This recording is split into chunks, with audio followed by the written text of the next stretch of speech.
there's money involved with the NextEra battery storage facility.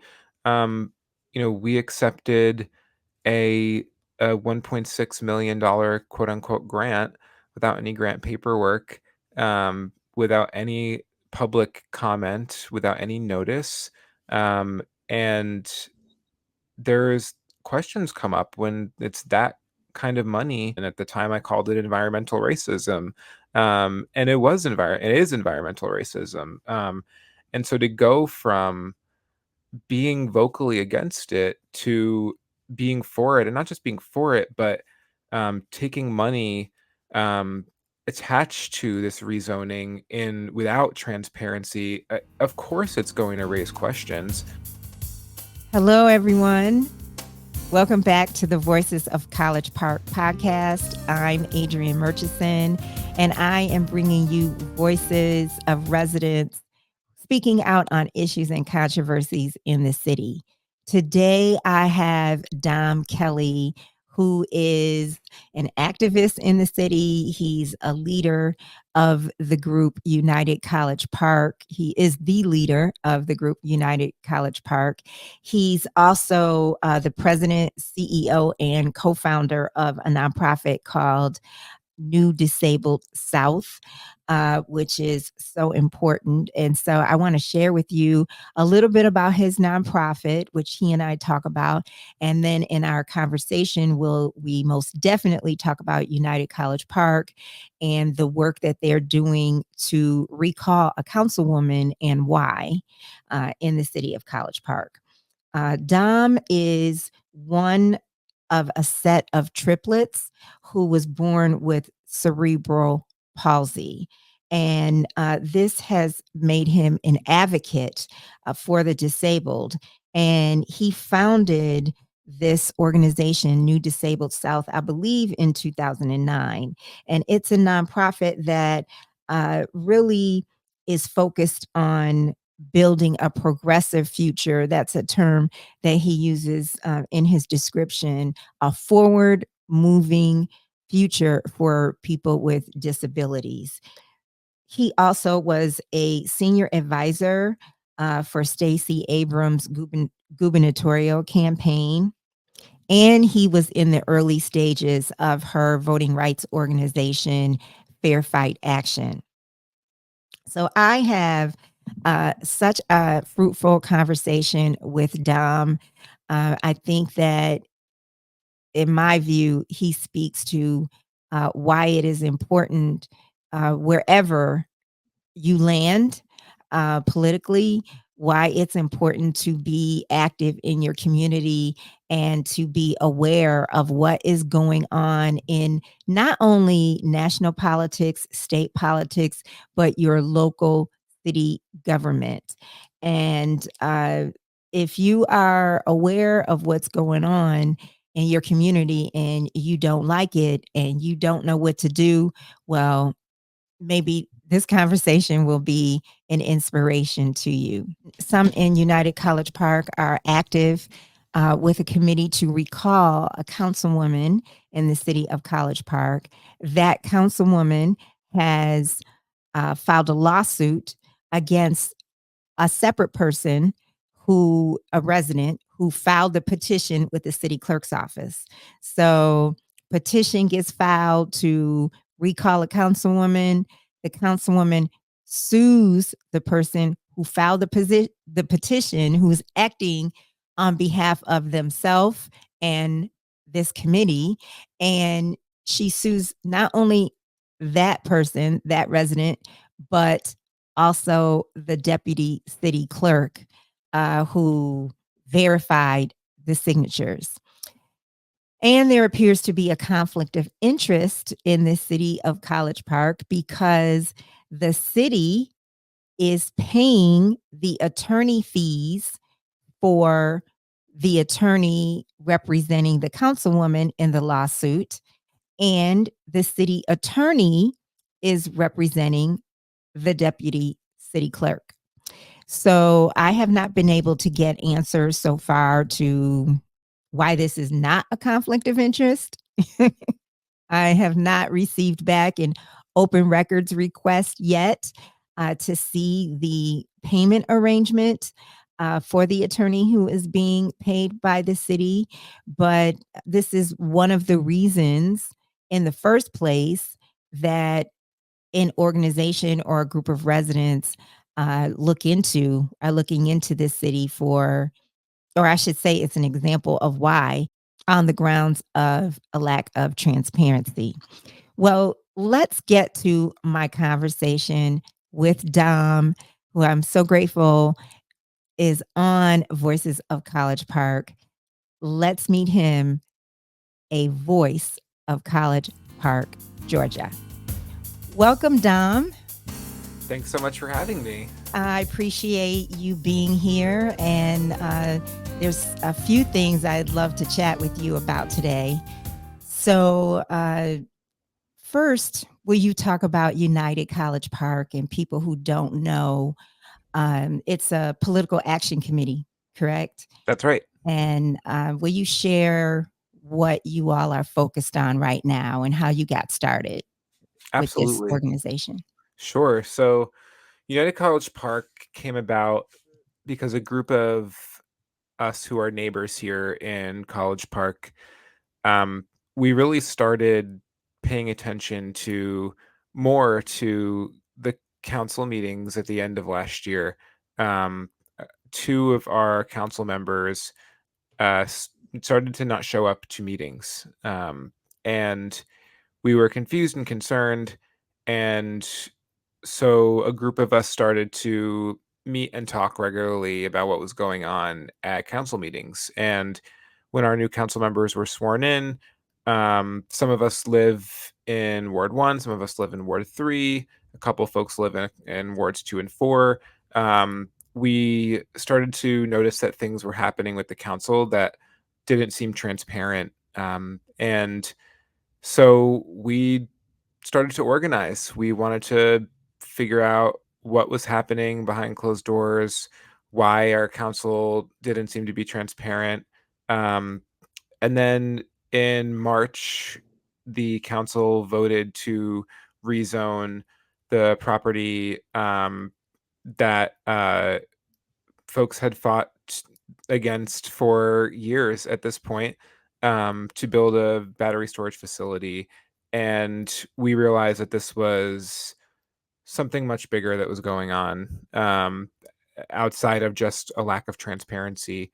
Um, the way that that decision was made, the way that the voices of the folks who were most impacted were ignored, and the way that money was accepted um, by the city council from Next Era seemed very suspicious and very concerning to us. And so we decided that we needed to better organize, formally organize, so that we could hold our elected officials accountable. So we started United College Park, and it's a way for us to do exactly that. Make sure that the people we elect into power are working for the citizens of this city.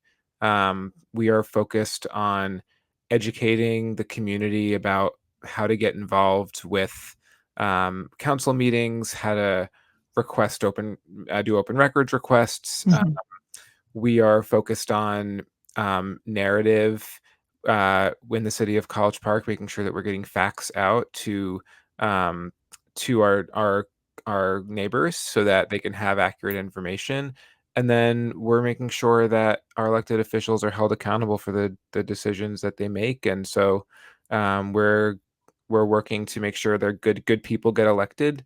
Next year, when a couple of council members are up for election, we're working on um, working in conjunction with the committee to recall Jamelle McKenzie to support the recall efforts of Ward 1 City Councilwoman, and really just making sure that our elected officials are working for the people of College Park. And you all have put forth the recall effort, as you just mentioned, for Councilwoman McKenzie, and she filed a suit as a result of that. And you all have responded to that suit. And so, what was the main point you were making? Yeah, so I'll say that the committee to recall Jamelle McKenzie is technically a separate committee from United College Park, although it is a connected committee. So, and as a PAC, we can support the recall effort. So, United College Park isn't. We aren't the ones who are standing up the recall efforts, but we are supporting it. I'm also involved in the committee to recall Jamelle McKenzie. Um, so the committee filed our response, um, and the response was basically um, pushing back against what the councilwoman's claimed in her challenge, which was basically that we're a group of people who were unhappy with the results of the 2023 election, who are attempting to try to overturn those results because of our unhappiness. And And you're saying that's not true. that is couldn't be further from the truth. In fact, the chair of the committee to recall Jamal McKenzie, Mose James, uh, publicly often talks about how he voted for Jamel McKenzie. And he's the main person who this suit is been filed against. He filed for the recall application. Many of us voted for Jamel McKenzie, um, and we have seen numerous times that she has been not transparent. She has made decisions that have been harmful to our community and has like blatantly violated her oath of office. And so have we have evidence to back up every claim. We point to pieces of evidence in our response. We have affidavits from former city employees who talk about uh, the environment that the Councilwoman McKenzie created, and that has led to now almost 20 College Park city employees resigning or being fired since the beginning of the year, in part because of the councilwoman and in part because of the entire city council and the conditions which they've created. That's what I was about to ask you. Were they saying that it's solely her? Or I mean, were they saying like, she was the central person in these issues in Um, terms of staff? sure, yeah, their affidavits are mainly pointing to Councilwoman McKenzie as kind of creating this environment.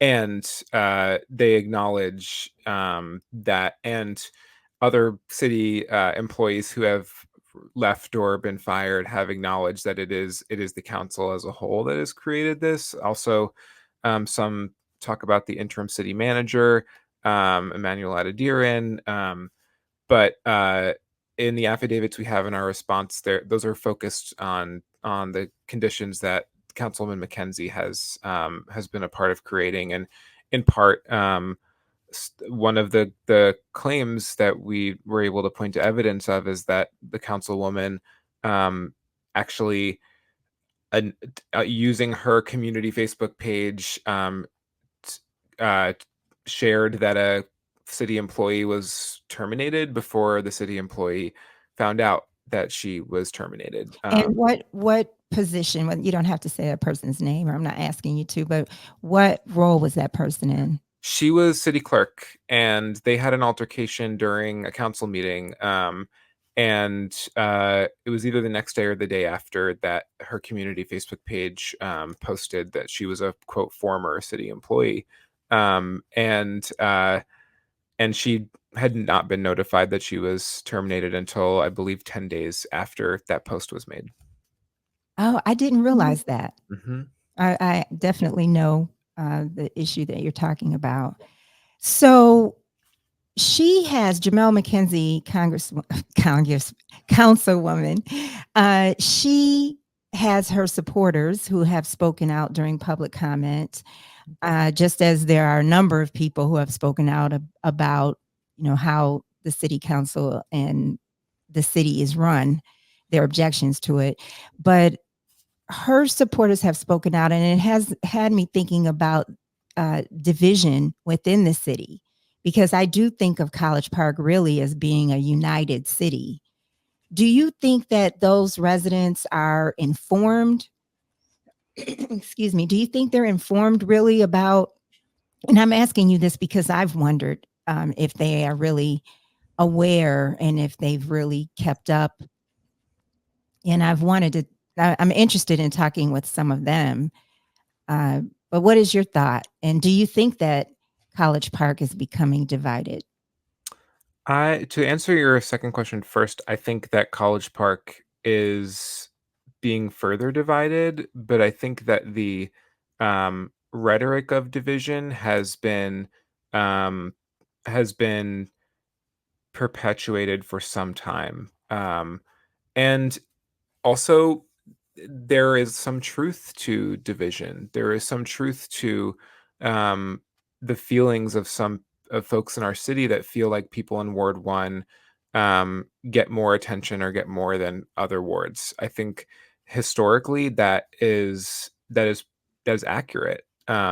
So I don't think the division or even the rhetoric started recently. But I do think that we have become more divided in a number of ways since this new council took office. Although I have seen our community become more united in more ways. People are showing up to council meetings in record numbers. People are writing their council people. They are writing their state senators about what's going on in our city. They're showing up for town halls. They're showing up for events in ways that they haven't in the past. So people are paying more attention. Um, Whether or not everyone sees eye to eye, folks are demanding more from our council, and I think that in some ways has brought more of us together.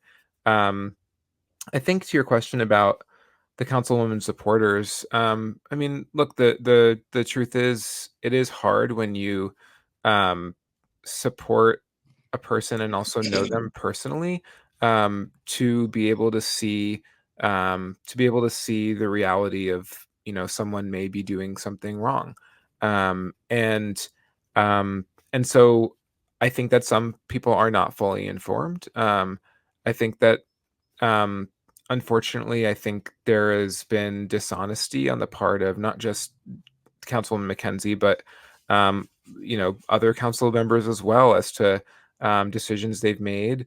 Um, and there has been obfuscation. There has been misinformation. And it's easy to get pulled into that and not see the realities of what's going on, especially um, if there's a personal relationship or you really like someone and want them to do the best, and you want that for them. So I think it is in part um, people not having full information, but also I think it's just hard. It's just hard to see, and I've worked in electoral politics for a while, um, and I know that I have worked for and supported a lot of many different candidates um, and people that I've gotten to know, not necessarily worked for, but really assume the best in them, and it's been hard for me to be able to see the reality of that they are making decisions that aren't for the best in their community, and it's taken me time to be able to speak truth to power, and so I think it just takes time, and I think to give supporters the benefit of the doubt, it's not easy to admit that when you want someone to be the best that they can be, and unfortunately they're not. Yeah, and a few minutes ago, you said that something bigger is going on, and I believe you mean in terms of the lack of transparency and these different issues that have come up from the battery storage facility to Bill Evans Park, Mhm. so the mayor, Yeah. and how she is not able to, the ordinances that prevent her from being able to speak freely. Is there anything that you can share about what you believe or the organization believes is going on in a bigger way? I mean, I can speak for myself, and I think others who are part of United College Park feel similarly that um, there. there's money involved with the NextEra battery storage facility. We accepted a $1.6 million quote unquote grant without any grant paperwork, without any public comment, without any notice. And there's questions come up when it's that kind of money. Um, and the people who are most impacted by that don't actually have a say in who's making these decisions, right? These are folks who are technically residents of South Fulton, and they don't get to elect our council or mayor. So and they've been coming for almost 4 years now, begging for this not to happen because it's in their backyards. And so when things like this happen, especially when we see, Councilwoman McKenzie, for example, who was against this just last year, when it came up um, for a vote, and I was there. I was at that council meeting, um, and our at the time our Ward 1 council member Ambrose Clay was for it, and I was disgusted. I was disgusted, and at the time I called it environmental racism, and it is environmental racism. And so to go from being vocally against it to being for it, and not just being for it, but taking money um, attached to this rezoning in without transparency, of course it's going to raise questions. Um, the Bill Evans Field, the developers, they and they can, the council can say that it was Biden's decision all they want, but they they gave they gave Bill Evans Field to Biden to make the decision. So Right. like this is not their hands are not clean, and um it's concerning and confusing as to why this was done without an appraisal, for example, Yeah. and why Morehouse wasn't considered. And when we look at open records requests, Councilwoman McKenzie specifically knew about the Morehouse proposal, which would have saved this field, and she specifically told a city staff member who was fired 2 or 3 days after this email that we found in open records request. She told this person that she doesn't want to hear about Morehouse anymore, and that this is insubordination. And then a few days later, this person was fired. And Are you referring to the former economic yeah, development director? yeah, Mhm. exactly. And and then the councilwoman says in a council meeting to the folks who are directly impacted by this baseball field, folks who live in our housing authority, that she knew nothing about the Morehouse decision. Yeah. So um and so it goes back to what what are what are we supposed to believe when we are putting the pieces together? Everything is out there. Open records requests are out there. We're putting the puzzle together. The people who are purchasing this baseball field, who are going to develop the condos on top of the baseball field, those folks are contributing to their campaigns last year. Like this is there is connection here between the decisions that are being made and money and power and all of the things that we know can easily corrupt elected Yeah. officials. And So who is the developer for the um, condos? I do not remember off the top of my head who the developer is. And those are intended to be, I think the councilwoman said, affordable units. I think they've called them affordable luxury units. And that's fine, but the constituents have explicitly asked them not to do this because we love our baseball field. I live right around the corner from the baseball field. My wife and I bring our daughter down there, and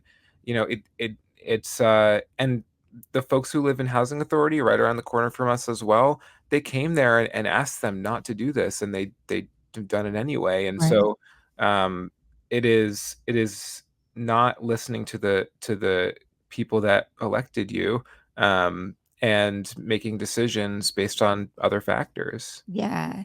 And are you all focused on, like, what is there a next step or action you all are about to take, or event or anything like that? There's a lot going on. We with Bill Evans Field, we're helping raise some money for a lawsuit that is, or sorry, with NextEra. We're helping raise money for a lawsuit to stop that. There is some organizing going on with Bill Evans Field right now. And then again, we're supporting the recall efforts. We are going to be doing some like more town halls and some like smaller community conversations. We have been having some kind of informal like porch parties and things just to talk to neighbors and give them share some insight and information about city council and how to get involved, and those have been small and grassroots and like really exciting and successful because people have been really engaged with them. Yeah, and I would like to know if you can talk about some of the work that you did as an advisor with Stacy Abrams. Yeah. But before you do that, would you speak to the importance of paying attention to your local government? Because I think College Park, wherever you fall in all of this, it really speaks to how this is so important. It does. Yeah, I think people often think about government just in the just when it comes to our federal government, mostly our president, and sometimes our, you know, members of Congress, senators, representatives. Um, and sometimes we think about our state legislators, but we very often think about our local government, particularly when it comes to elections. People turn out in general presidential elections significantly more than they do in local elections. Um, and what happens in local elections and what happens in local government oftentimes has so much more of an impact than any other level of government. Decisions that are made impact our ability to, you know, do what we want to do to our homes, our ability to, get our roads and sidewalks properly paved, and just the things that affect our day to day lives.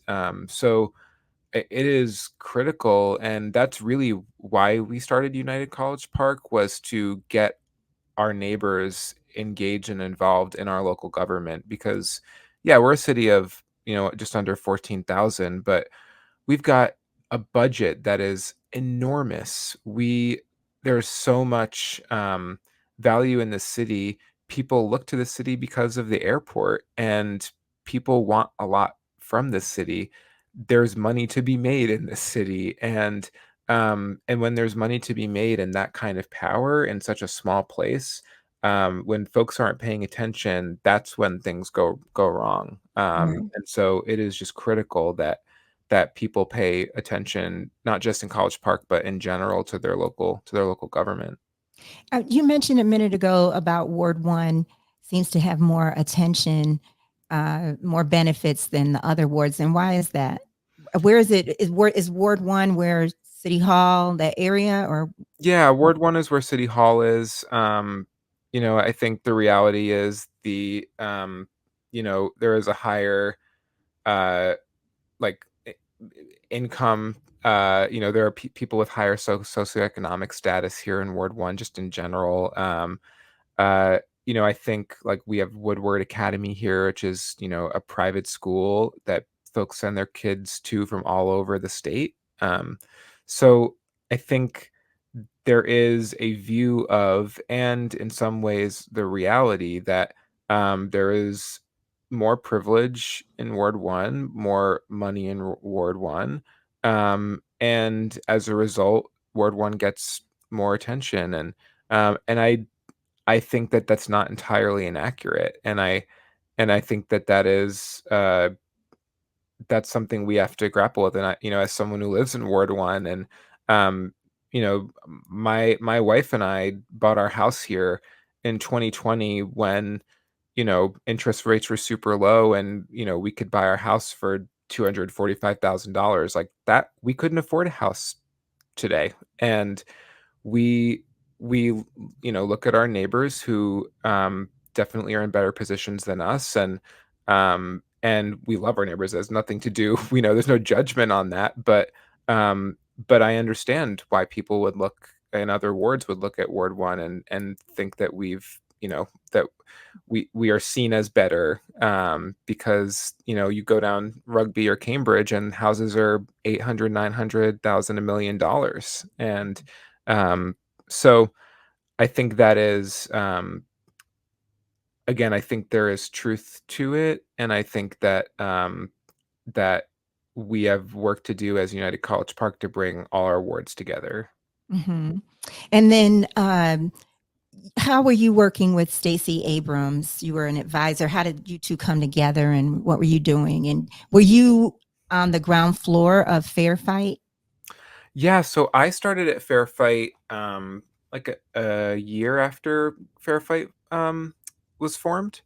And so I came in and helped lead their fundraising, and then built out a portfolio of work around disability rights. I worked with all the teams in some way, uh, with our policy team, with our voter protection team, and um, did a lot of work with Stacy directly. And then Stacy called me um, the fall of 2021 and said, I'm going to run for governor again, and I'd like you to help me launch the campaign. And so me and like four other folks from Fair Fight left Fair Fight to build and launch her campaign. So I was senior advisor on that race, and um, I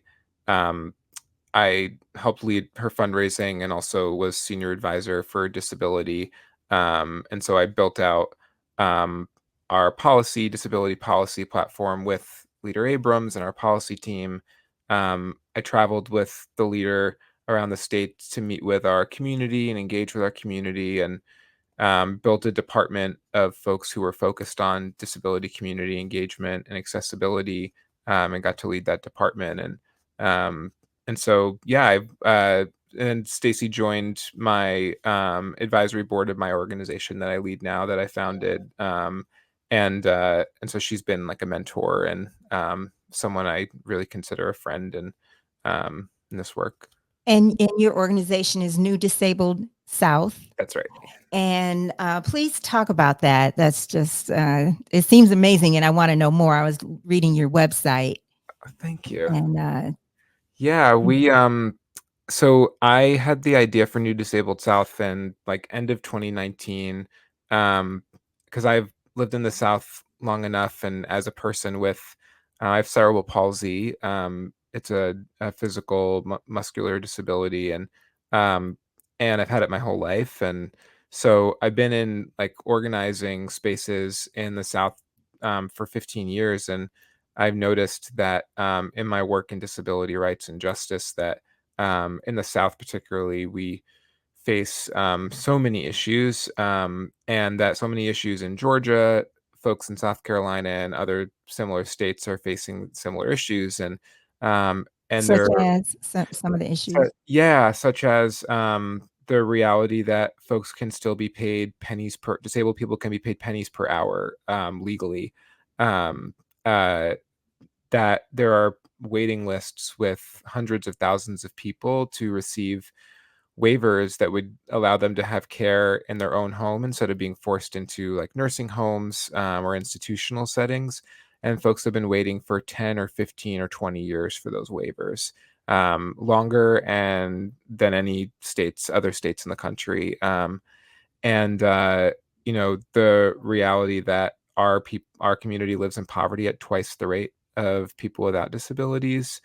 Our community in the South are incarcerated at significantly higher rates. Two-thirds of the state and federal prison population are people with disabilities, Really?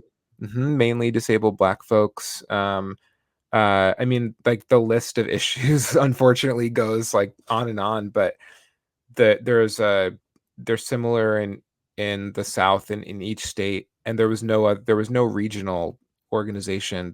We're still the only regional organization in the disability rights and justice space. So it started as like, how do we bring folks together, like build a coalition? There are great groups doing great work in states and local areas, but no one like bring them together to talk and strategize and share resources. So it started as that, and then it grew, over a couple years of planning into a, we do policy advocacy, building a research and data team so we can have the data we need that doesn't exist, and how do we change the narrative around disability so we have narrative change work. And so that took a couple years to build, and then early 2022, while I was working for Stacy, I was building this part-time on the side, and approached my friend who was also disabled, and Casey Amon Wilson, and I told her, when the campaign's over, I've got,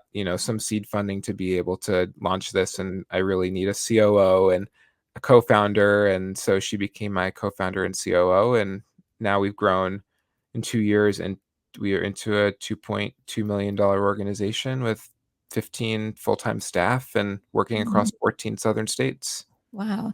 Have you been able to see any change, even if it's change in perceptions, or what kind of changes have you been able to see? Yeah, we've seen a lot. So we in Georgia, we were able to, in 2023, invested $100,000 into a campaign to increase state funding for those home care waivers that I mentioned. The waiting list in Georgia was like 7,200 people, still is about 7,200 people, and historically the government will fund like 100 or 200 waivers a year, but it's not enough to keep up. People keep getting added to the list, Mhm. um and so we invested $100,000 in a campaign that we had TV ads in every major media market in the state of Georgia.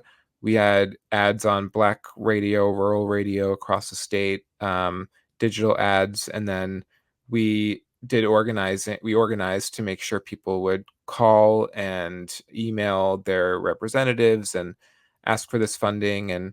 Um and our state legislature said that year, with this, I think they said this was the issue they heard from the most people about that session. So they funded a historic 1,000 waivers in Mhm. 2023, um and while not near enough, it was really huge. It was a huge win for us, and because of that campaign and continued work we did after that, we were able to secure a pay raise for care workers, who were making around $10 an hour, and now, as of this last legislative session, their rate was increased to $16 an hour, which, still isn't high enough, Yeah. Yeah. um, but better than 10. So that's like, some policy stuff, but we do organizing. So we're in community and talking to people every day, and we're seeing people really, whether they identify as having a disability or not, but qualify, based on their circumstances. We're seeing people get more engaged with the issues that impact their lives, and whether that is getting out and voting, or whether that is getting involved in session, or it's telling their stories. A big part of what we do is storytelling, so that we want, whether they're elected officials or just community members or corporations or whoever is listening, to hear the stories of disabled people, because that's going to help us change the narrative. Yeah. Yeah, I so a few years ago, I would say, um, before the pandemic, for about 4 years before the pandemic, I was writing, stories for Making a Difference magazine from at, Georgia State, and so a lot of it was about, young people with disabilities, and, they might go to college, or they might they might be able to work in some industry that they were really interested in until, is it 21 or 22? Mhm. Yeah. And then they come out of that, program. And so someone was telling me, who works in disabilities, who I just met briefly, was making the point to me that there's a fall off after that. Like, you have a support system, and then, what people don't realize is there is no support system in Yeah. many cases after that. Is that true? Can you Oh, yeah, give some that's insight? absolutely true. I mean, in general, there's almost no, support for transition from youth to adulthood, um, and so, like, in my case, when I was growing up, there were cerebral palsy specialists, I had physical therapists, I had, all the experts and the resources that I needed, and when I became an adult, there there's one cerebral palsy, specialist for adults that I know of who lives in New York, and or it works in New York, and, um, that's it. I There may be others, but there's none in Georgia, and so I had to figure out how to navigate my own healthcare. I had to figure out how to, get the mobility aids I needed. Like, there was no support in that way, and I'm somebody who, you know, is able to get, this kind of employment. You know, there are people who have higher support needs than me who don't have the access to go to college, who don't have the ability, or they don't have the support to be able to figure out how to even apply for college, um and so there's virtually none of that. And even if you go to college, it's like the same thing as, people who aren't disabled. You're kind of like, okay, good luck, and Yeah. figure it out. And when you have support needs, uh when you need accommodations, uh, doesn't exist, in a lot of cases. So people have to figure it out on their own, or they wind up in places like nursing homes or institutional settings. So it's a really big problem, Mhm. and that's a part of the work that we're trying to do, is improve that system. And are you a triplet? I am, yeah. You and you have 2 brothers. Yes, so I have my identical triplet brother, who lives in Savannah. My fraternal triplet brother died when we were 6 years old. Um, Mm. and then I have a younger brother, and he lives in New York right now. And your 2 brothers who are triplets, did they have cerebral palsy as Yeah. well? Yep. So the 3 of us were diagnosed when we were a year old. Is that really rare? It Because is. I'm asking you, I mean, I read that on your website, but I thought, I'm not reading this right. It's very rare. It is not is a very small percentage of CP that they think is genetic. There's no confirmation of that. That's not the case for us. It is because we were born at 26 weeks.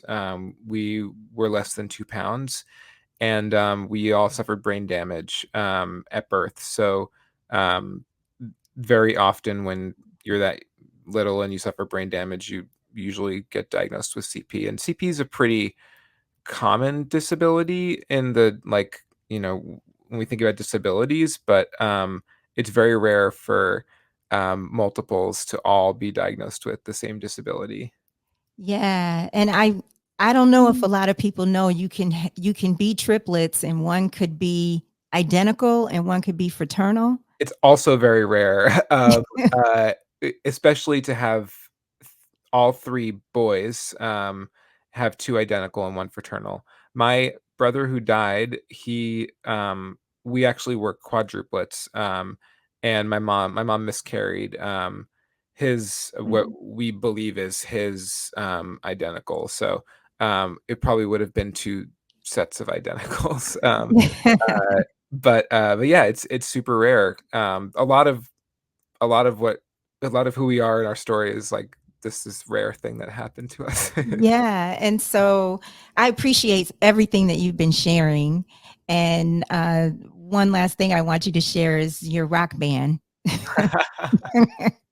I've had such a weird life. Yeah, I used to be in a band called A Fragile Tomorrow that me and my younger brother and my identical brother formed when I was 12, and we started touring when I was in high school. so we were homeschooled, and we toured. The reason we came south was um, because of Hootie and the Blowfish, who we had gotten to know, and then Indigo Girls, who are here in Atlanta, and they're the reason I came to Atlanta in the first place. Where But were you born? I was born in New York, In New York City? like an hour north of New York City in the Hudson Valley. So Mhm.